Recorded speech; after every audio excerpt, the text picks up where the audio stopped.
Esta historia sucedió acá en Guatemala en los años 70 y 80. Es la historia de muchos niños que se quedaron sin sus padres. De la civilización moderna conocían el ruido de la pólvora, de los helicópteros que atacaban sus comunidades.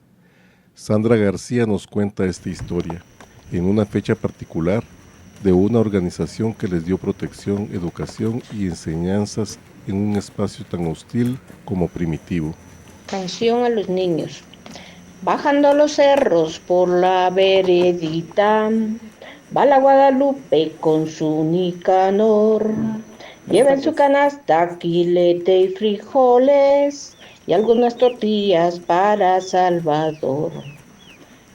Realmente el EGP salió a luz pública un 19 de enero de 1972 en la selva del Ixcán. En esa época yo ya tenía 12 años y a partir de ese año los compañeros empezaron a organizar a las poblaciones y fue ahí donde mi familia se involucra y por consiguiente pues también yo, porque era parte de esa familia. De esa época hay mucho recuerdo, hay muchas cosas que contar, pero vamos a tratar de contar un poquito, ¿no?, lo que nos pasó como niños.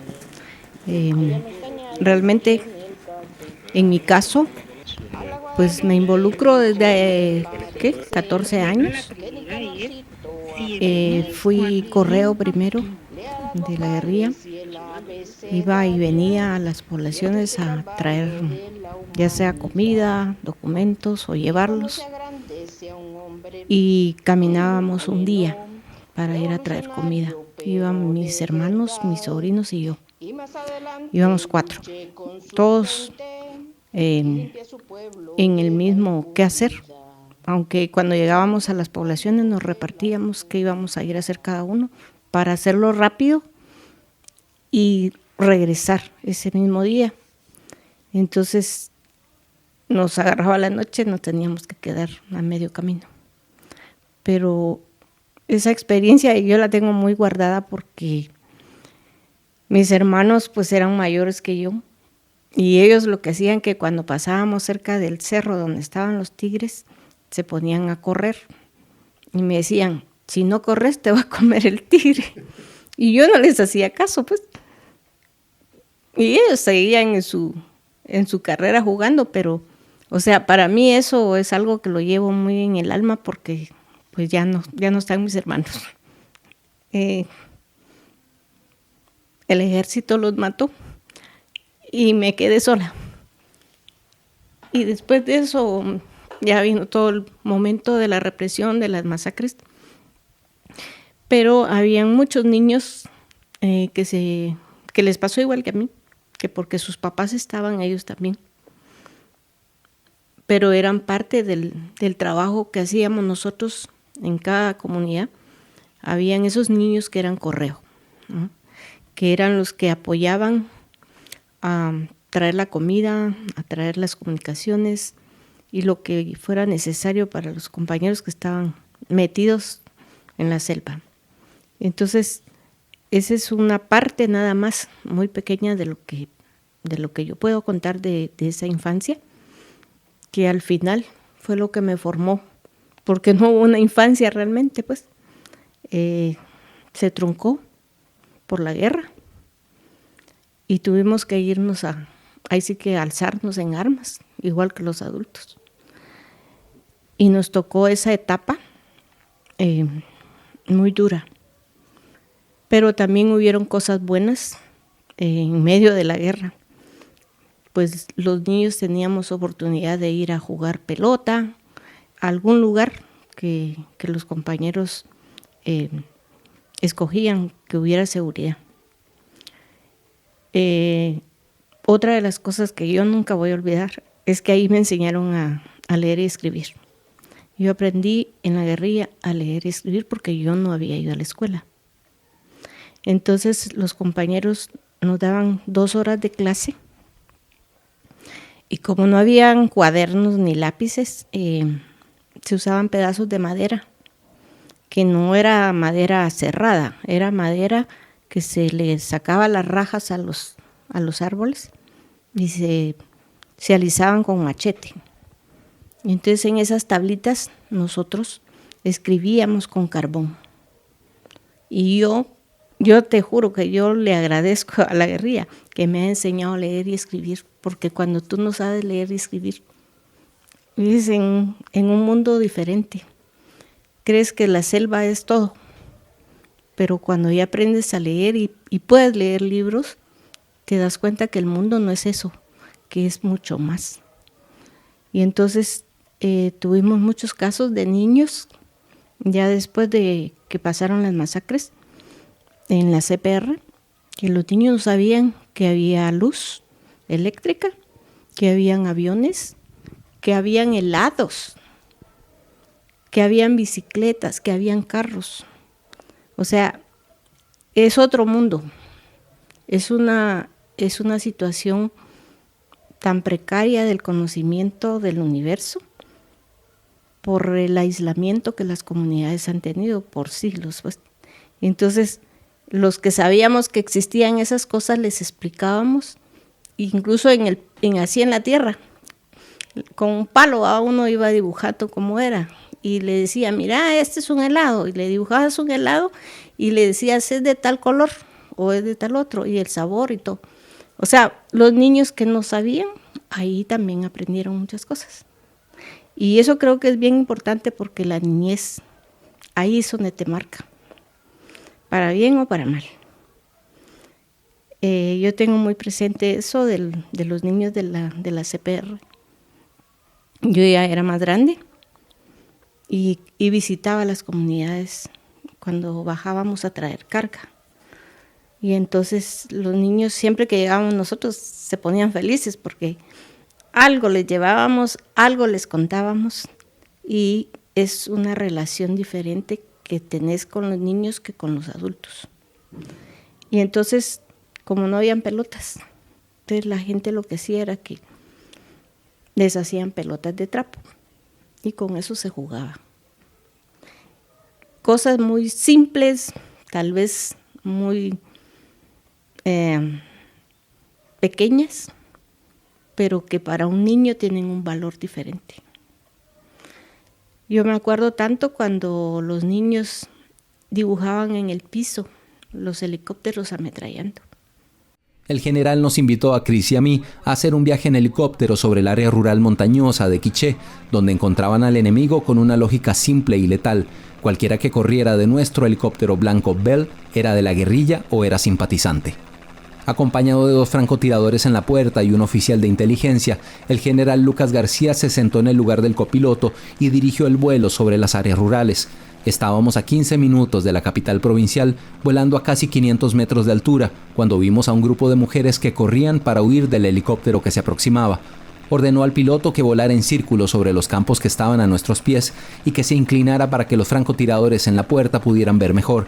Después gritó la orden de abrir fuego. ¡Dale, dale! Así. Eso se quedó en la mente para toda la vida.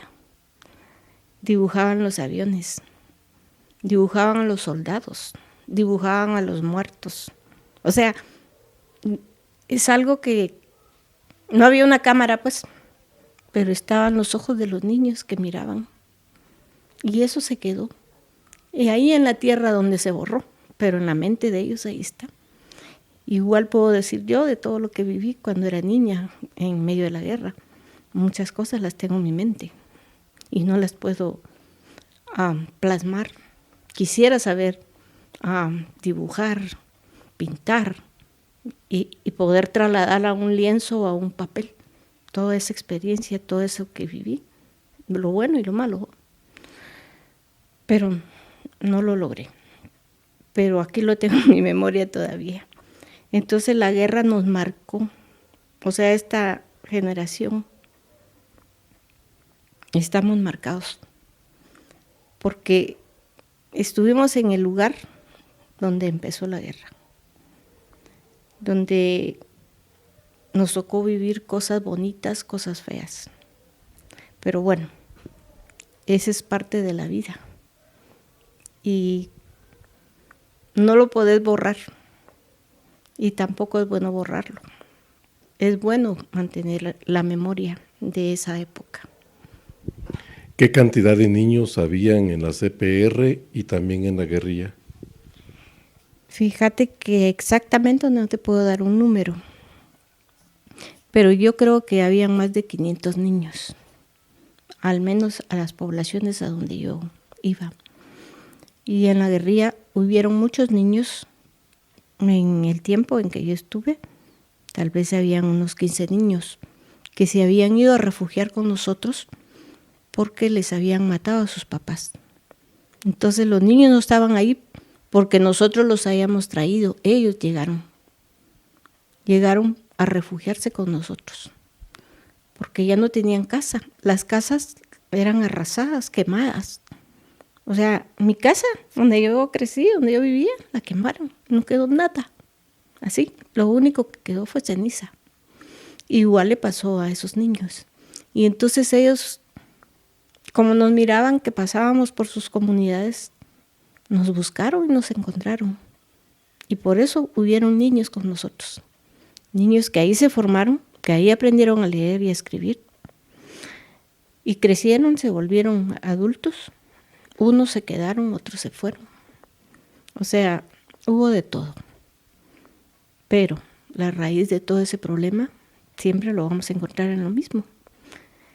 El Estado, ahí, como enemigo de la población. ¿Y qué es lo que yo siempre he reclamado? ¿Por qué? ¿Por qué el Estado tenía que hacer eso con la población y con los niños? Un niño no le debe nada al Estado, más bien el Estado le debía el derecho que tiene todo niño, pero no, se le negó a todos. Y eso duele. Y yo siempre me voy a preguntar, ¿por qué el Estado no protegió a las poblaciones, sino que las enfrentó como si la población civil estuviera armada? Está bien con la guerrilla, pero estábamos armados. Pero los que no tenían armas, ¿por qué? O sea, me acuerdo tanto del ingrato del Ríos Montt, que decía que había que quitarle el agua al pez, que era lo que estaban haciendo. Matar a la población civil, que era la que nos ayudaba. Que nos daban que tortilla, que un tamal, que un poquito de frijol, o lo que tuvieran, porque ellos tampoco tenían mucho. Pero siempre hubo algo para nosotros, como alzados. Y en ese mundo estaban los niños, pasando toda clase de penas. Niños que murieron de hambre. Eso yo lo vi. Y es triste. Es triste ver que alguien muera de hambre porque no hay comida. ¿Y por qué no hay comida? Porque el mismo Estado te está persiguiendo, te está matando. Y no dejaban entrar ni un grano de sal. Eso era prohibido, que la gente que vivía más lejos de nosotros le vendiera sal a alguien. Por eso los compañeros venían a sacar sal a la mina que está ahí en Santa Eulalia. Ahí hay una mina de sal negra. Y hasta ahí venía la gente, sacaba la sal a escondidas porque el ejército le puso resguardo a la mina. Entonces, sacar sal era prohibido, pero era la única manera que la población tuviera sal. Entonces, de esa sal, si lográbamos nosotros que llegara un poquito, la probábamos, pero no era en grandes cantidades. Y los niños necesitaban la sal y no había. Entonces todo eso se fue haciendo una cadena de problema para la niñez, para los adultos y para nosotros como alzados. Igual que a su tata lo exploten los ricos, hay en los cañales y en el cafetal. Hay en los cañales y en el cafetal. A la Guadalupe mejor le parece que Nicanorcito aprenda a escribir. Mira, a mí me duele porque era mi vecina. Se llamaba Blanca. Esa familia la mataron, a toda la familia. Y ella, la Blanca, estaba embarazada. y llegó el ejército, la agarró, se la llevaron, mataron a los demás familiares, a los papás, los hermanos, las hermanas. Y a Blanca le abrieron la barriga y le sacaron a su bebé. Y después le llenaron la barriga con piedras y tierra. Eso es triste. Y yo decía, ¿por qué? ¿Por qué? ¿Por qué matar a un bebé? O sacarte el bebé y matártelo ahí en tu cara. Y después hacer lo que hicieron. A ella la mataron pues al final. Era mi vecina.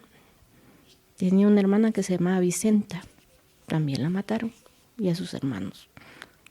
Y había un muchacho que todavía no era mayor de edad. A él lo agarraron con la bayoneta, así, mira. Le ralearon la espalda. Y después le echaron sal. Ahí amarrado, tirado en el piso. O sea, esas cosas duelen. Y duele recordarlas. Porque fueron atrocidades lo que hizo el ejército. Entonces nosotros, tratando de ayudar, guiábamos a la población a lugares más seguros, pero no podían andar con nosotros.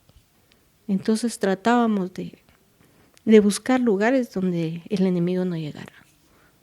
Pero muchas veces llegó y atacaba a la población en resistencia, que eran los CPR. Cuando ustedes los llevaban a una zona de resguardo, a una zona segura, ¿qué trataban de hacer para darle un mínimo de cariño, de alegría a los niños? Mira, nosotros hacíamos teatro. Se conformaban grupos de compañeros que llegaron de la ciudad, que sabían de teatro.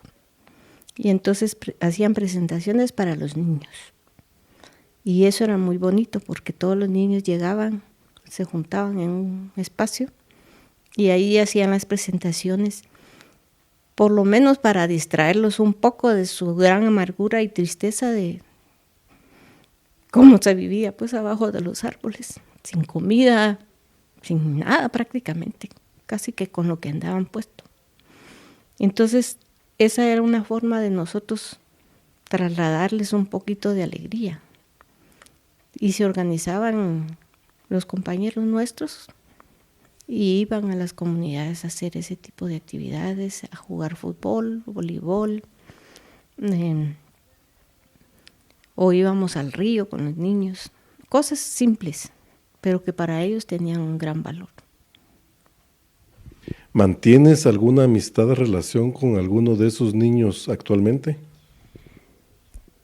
Sí, es una señora ya adulta, 50 años. Ella se alzó por eso, porque a ella le mataron a su familia. Ella vivía con los abuelos. Mataron a su familia, mataron a sus abuelos, los quemaron y a ella le tocó enterrar a sus abuelos quemados. Eso es duro, te hiere el alma hasta hoy. Y es triste. Y yo muchas veces he hablado con ella y le digo, mira, yo sé que duele, porque me duele a mí que no estuve ahí. A mí me pasaron otras cosas, pero ella que le tocó enterrar a sus abuelos y era una niña de 8 años. No, eso no es, eso de verdad es cruel. Y que te lo haga el Estado, es que eso es lo que duele. No había quien te protegiera. Y tuvo que luchar la niña para poder hacer eso. No los enterró bien, pero por lo menos los dejó en un lugar. Porque si no, los perros estaban llevando a los muertos que ya estaban quemados. Son cosas muy, muy duras. A los niños de esa época nunca se les va a olvidar todo lo que vivieron y lo que les tocó después de eso, porque fueron años bajo la montaña. No fueron 2 días, no, fueron años. Y vos lo podés documentar con la CPR del Xcán de la Sierra. Con ellos tienen más información todavía de lo que yo sé. En octubre pasado se hizo un alto al fuego en la zona de Cisjordania. Te veo llorar. El dolor que tú mencionas es un dolor de hace 40 años. No hay guerra que produzca alegría. La avaricia produce solo dolor. Lo que hemos visto en Cisjordania, cómo han arrasado por completo una franja, un espacio de territorio donde vivían muchas mujeres, muchos hombres, niños. Para el dolor de Guatemala, ¿cuánto tiempo crees que les puede llevar sanar a los palestinos después de tanta barbarie que han sufrido en estos años? Mira, es una pregunta muy compleja, porque yo mira cuántos años tengo que pasé por eso, me duele. Yo creo que nunca vamos a olvidarlo, lo vamos a saber manejar, pero eso no lo puede sanar nada, porque no son cosas simples, son muy complejas y el alma de cada persona es diferente. Hay unos fuertes y unos débiles, y eso ayuda a que salgas de ese hoyo en que estás o que te hundas más. Entonces, para que esa gente, igual como nos pasó a nosotros, porque aquí en Guatemala, igual que en Cisjordania, Israel metió sus manos en Guatemala, junto con Estados Unidos. Ellos dos son los que vinieron a este país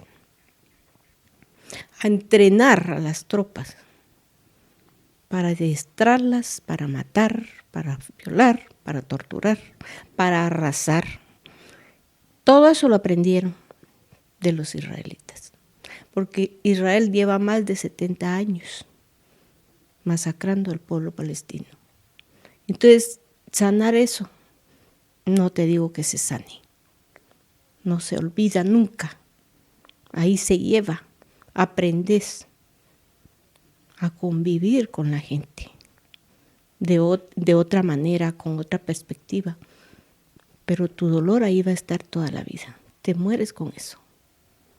Yo no creo que se sane, y te lo digo por lo que yo he pasado, y eso que a pesar de todo yo tuve tratamiento psicológico y me duele mucho.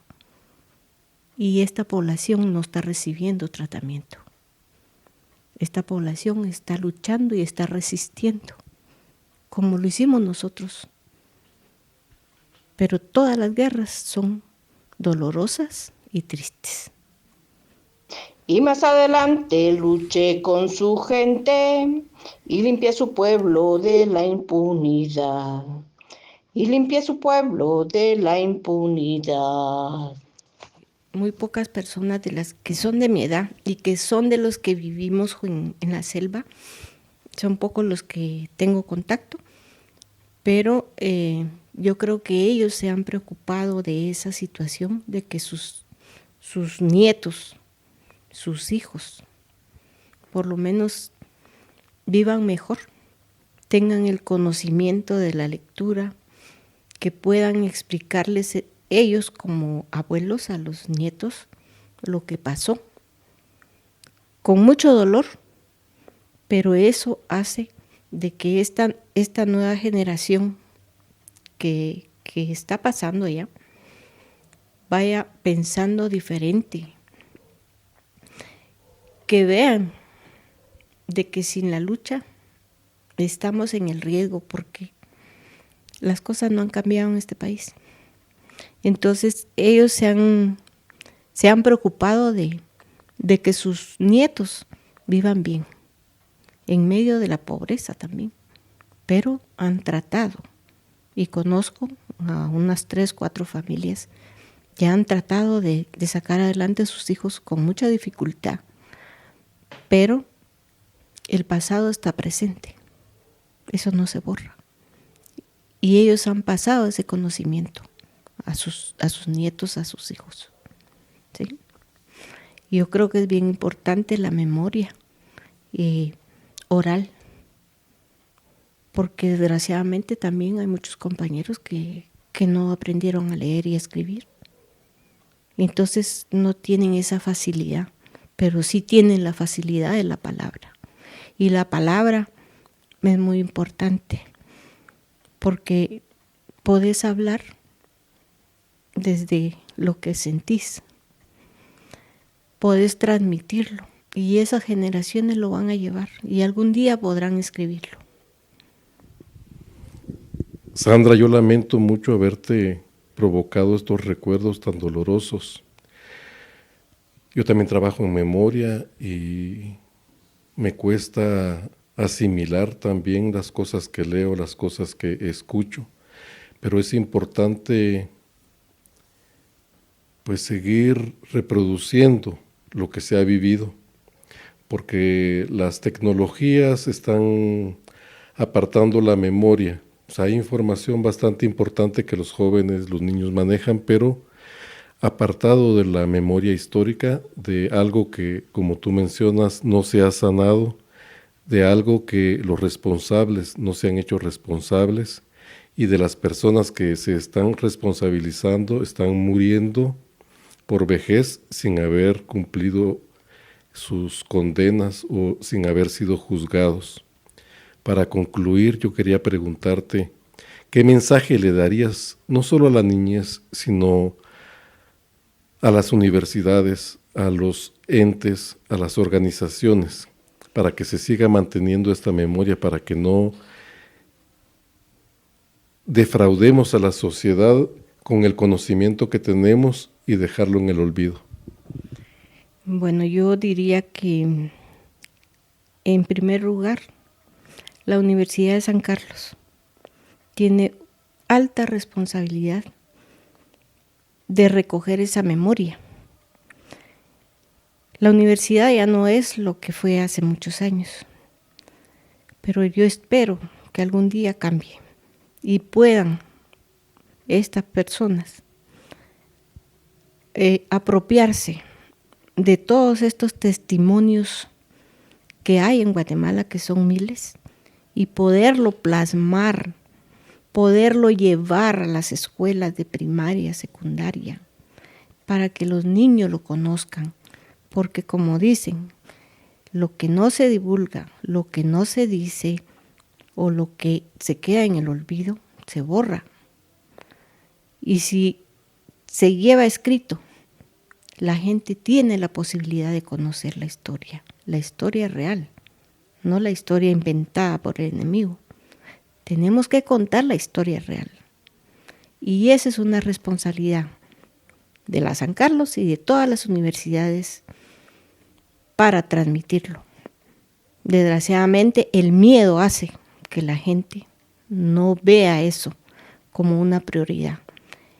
Y los entes que deberían de estar encabezando esto, que es el mismo Estado que nos hizo daño, no lo hacen, porque no les conviene que se conozca, porque el mismo Estado tiene que pagar, tienen que ser juzgados, y por eso no lo hacen. Pero, así como en el caso tuyo, es un trabajo arduo, y qué bueno que lo estás haciendo. Yo te felicito. Y ojalá algún día las universidades en sus clases, en todas las facultades, den a conocer la memoria. Eso sería muy importante, porque las generaciones, los jóvenes que de hoy, les preguntas y no saben que hubo una guerra, no saben que hubieron más de 250,000 muertos y desaparecidos que todavía no han aparecido, ni se sabe dónde están. Están esos jóvenes ciegos, no saben. Y entonces es una responsabilidad social, no es una responsabilidad individual, es una responsabilidad del Estado y de la sociedad hacer que esa memoria salga a luz y la gente la conozca. Entonces ahí van a conocer la verdadera cara de un Estado represivo, asesino y genocida. La verdad, eso es muy importante y ojalá algún día se logre. Agradecemos a Sandra por la confianza, por sus palabras compartidas en este momento. Repito, lamento mucho haber despertado este dolor. Recibe de nosotros un abrazo grande, solidario. Canción a la guerrilla de los años 70, de México a Ixcán. Por toda la pobreza que vivimos, a causa de la mucha explotación, les quiero relatar esta historia que narra de la guerra el iniciar. De México a Ixcán en un cayuco, cruzando grandes ríos sin cesar, fundando el EGP para el futuro, luchando por lograr la libertad. Murió un guerrillero en esa fase, cumpliendo con honor toda tarea. Los hechos de la guerra nos enseñan, morir como murió, él es vivir. Fuimos detectados por esbirros, enero 19 a recordar, cuando en las estaciones mexicanas fue el reinicio de la guerra popular. La selva se llenaba de enemigos, tropas mexicanas por las fronteras. También guatemaltecas se desplazan, deseando terminar con este embrión. Nosotros 16 entre la selva, comiendo muchos huesos.